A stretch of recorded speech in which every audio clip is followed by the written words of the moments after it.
Les amis, bonjour. Ravi de vous retrouver pour la paracha de la semaine. Paracha Shoftim. Dans notre paracha, il est écrit « Car l'homme est un arbre des champs ». C'est-à-dire que l'homme, il ressemble à un arbre. En fait, il faut savoir qu'il y a beaucoup de points communs entre l'homme et l'arbre. La réussite pour faire grandir un arbre, afin qu'il donne de beaux fruits d'une qualité excellente, dépend de deux éléments importants et précieux.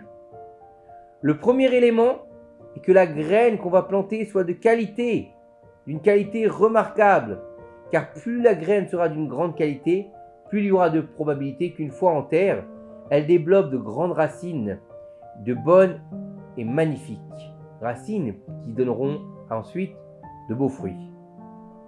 Le deuxième élément pour faire grandir l'arbre, c'est un élément extérieur.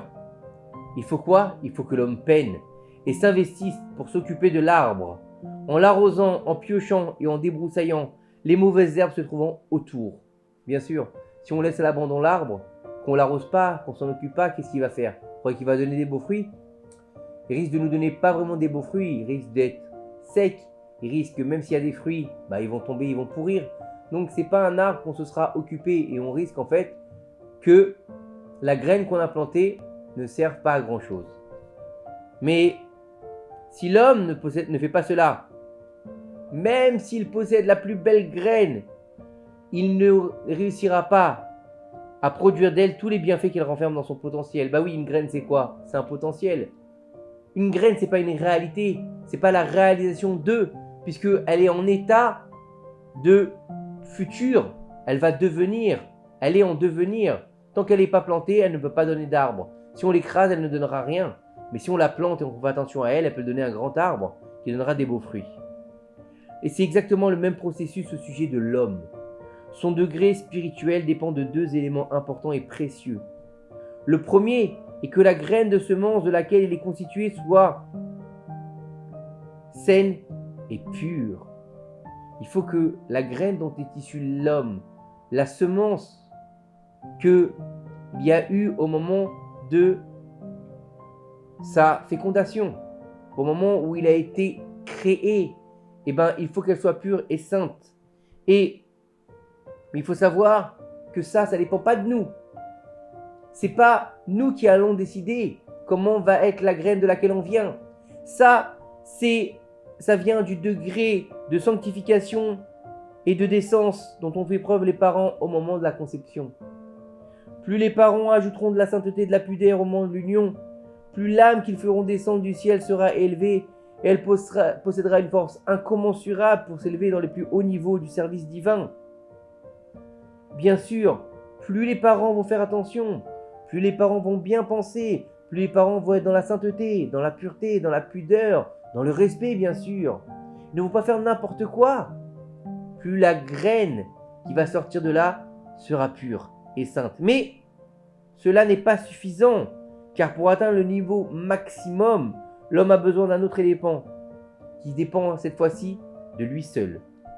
Il faut que l'homme, pour devenir, s'investisse et peine de toutes ses forces et de toute son énergie dans son service divin, dans son étude de la Torah et dans la réalisation des mitzvot. Oui, personne ne peut réaliser les mitzvot à notre place. Personne ne peut étudier la Torah pour nous à notre place. On a besoin d'étudier la Torah. Bien sûr, si on va dire, on fait une association Issachar et Zevouloun, moi je vais soutenir quelqu'un qui va étudier pour moi, c'est possible, mais c'est pas le même niveau. Il faut aussi qu'on s'investisse dans la réalisation des bonnes actions, dans la réparation et l'amélioration des vertus, et dans la sanctification de notre corps et de notre esprit. C'est un travail personnel de chacun d'entre nous pour pouvoir se réaliser en tant que juif. Et en fait, il ne sert à rien à l'homme d'avoir une âme élevée si dans son travail, il ne développe pas son potentiel extraordinaire que cette âme détient. S'il a une âme extraordinaire et que cet homme passe sa journée dans l'oisiveté, à regarder n'importe quoi, à dire n'importe quoi, à faire n'importe quoi, à quoi lui sert cette grande âme? Il ne pourra pas la faire briller, il va juste la perdre. Il va juste éteindre la flamme de son âme. Alors que s'il travaille d'arrache-pied pour pouvoir la faire grandir, pour pouvoir la rendre encore plus belle et plus lumineuse, eh ben, il va réussir à avoir que cette âme qu'il a reçue au moment de sa conception, un éclat merveilleux de sainteté et de lumière divine. En revanche, si un homme malheureusement, sans que cela soit de sa faute, de recevoir une âme d'une racine moins élevée, malheureusement, ses parents ne se sont pas sanctifiés au moment de sa conception. Alors quoi? Ça veut dire que c'est fini pour lui? Ça veut dire que cet homme-là, échec et mat, il aurait plus rien à faire? Tant pis pour lui. La vie est faite ainsi. Tant pis, je suis né avec un mauvais bagage, donc il me suivra toute ma vie. Chas ve shalom. Pas du tout. Au contraire, si l'homme il travaille de toutes ses forces dans le service divin, dans l'étude de la Torah et le travail des vertus, il va réussir à élever son âme dans les plus hauts niveaux existants, bien que la racine de son âme vienne d'un niveau très bas. Parce que son service divin va élever son âme, va lui permettre de s'élever dans des sphères célestes incroyables. Mais tout ça dépend de lui-même. Donc bien sûr que le bagage, il va aider à avancer. Mais si on ne l'utilise pas, il ne sert à rien. Et si on est avec un mauvais bagage, bien à nous de bien réfléchir pour pouvoir évoluer et changer la donne. Comme on le fait quand on est né dans une famille pauvre ou qu'on est né dans une famille qui vivait dans les cités. C'est facile de dire c'est parce que je suis né dans une cité que j'ai pas réussi. J'ai pas réussi dans ma vie, j'étais un voleur parce que mes parents étaient pauvres. Ça, c'est les excuses. On peut très bien naître dans la cité et de parents pauvres et réussir dans la vie. Cela ne dépend que de nous. Il faut savoir que le saint Baal Shem Tov, il a dit à ce sujet à l'un de ses élèves. Il lui a dit comme ça. Cet élève a reçu la neshama la plus basse de notre génération. Mais grâce à son labeur dans le service divin, il a mérité de faire monter son âme au même niveau que celle de Rabbi Shimon Bar Yochai. Imaginez, il est né avec un bagage vraiment des moindres, vraiment pas beaucoup de chance. Il a réussi à se hisser au niveau d'un des plus grands tzaddiks du monde, Rabbi Shimon Bar Yochai. Comment? Par son service divin, par son investissement, par sa volonté. Il n'y a rien qui résiste à la volonté. Encore un point de ressemblance entre l'homme et l'arbre. Pour que l'arbre arrive à s'intégrer dans la terre et à déployer ses racines en profondeur, il devra être placé dans un seul endroit et de manière permanente. Imaginez si vous prenez l'arbre et vous le déterrez à chaque fois et vous le replantez dans un autre endroit. Comment est-ce que vous voulez qu'il s'enracine? Comment est-ce que vous voulez qu'il s'acclimate? Comment est-ce que vous voulez qu'il pousse correctement? C'est impossible. Il aura beaucoup de mal à grandir et donner des beaux fruits. C'est exactement pareil pour l'homme.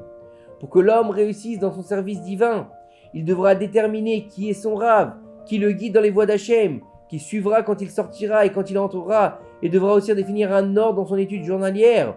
Bah oui, imaginez un homme qui tous les jours il change de rave. Un jour chez Ravatel, le lendemain chez Ravatel, le surlendemain c'est Ravatel. Il n'aura pas une ligne directive qui va pouvoir l'aider à avancer. Oh, un jour il est Breslev, ou un jour il est Chabad, ou un jour il est Haredi, un jour il est Massorti, un jour il est Litaï. C'est quelqu'un qui n'arrivera pas à se poser. On peut goûter de tous les 70 facettes de la Torah, c'est pas un problème. Mais il faut suivre un cadre, il faut suivre une ligne directive qui va nous apporter une rigueur, une conduite. Il va nous permettre d'être droit dans notre service divin. En faisant cela, l'homme méritera avec le temps de s'imprégner de la Sainte Torah et de produire de bons et doux fruits. Mais il faut savoir qu'il faut faire attention parce que les desseins du Yetzer Hara ne suivent pas ses voies. Lorsqu'il fixe un homme, qu'il le voit, il va voir que cet homme, il a décidé d'avoir sa propre place à la synagogue, qu'il s'immerge dans l'étude de la Torah. Qu'est-ce qu'il va faire le Yetzer Hara? Il va aller le déranger en lui insufflant de nombreux doutes. Qui te dit que la maison d'études est bonne pour toi? Peut-être qu'un tel réussit mieux que toi. Qui te dit que ton étude elle-même ou que ta façon d'étudier sont bonnes et adéquates pour toi? Peut-être que ce serait mieux que tu étudies d'une autre manière. Qui te dit que le livre que tu étudies est en adéquation avec la racine de ton âme? Peut-être que tu devrais étudier autre chose ou un autre enseignement. De plus, alors ça c'est le coup près. Qui te dit qu'Akadosh Baruch Hu désire ton étude? Il va lui mettre des doutes, pas par rapport à autre chose, par rapport justement à son étude. Peut-être que ta Torah ne vaut rien aux yeux du ciel, voilà ce qu'il va lui dire. Peut-être que ton service divin n'est pas adéquat. qu'est-ce que tu vas faire? Tu ne sers à rien. Il va lui mettre des doutes pour qu'il sorte de la maison d'études. Il faut savoir que toutes ces pensées ont comme source le Yetzer Hara qui désire déraciner l'âme de l'homme de son haut niveau pour qu'il ne puisse s'intégrer nulle part et ne puisse produire aucun fruit dans la Torah, exactement comme l'arbre.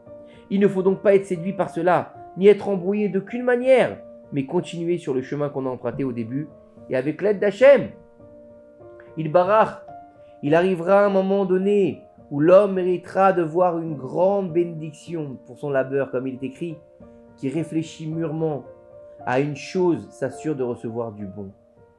De plus, les arbres ne sont pas verts et remplis de fruits tout le temps. Il y a aussi la saison des feuilles mortes, en hiver, la perte de toutes les feuilles où il n'y a pas un seul fruit sur les arbres.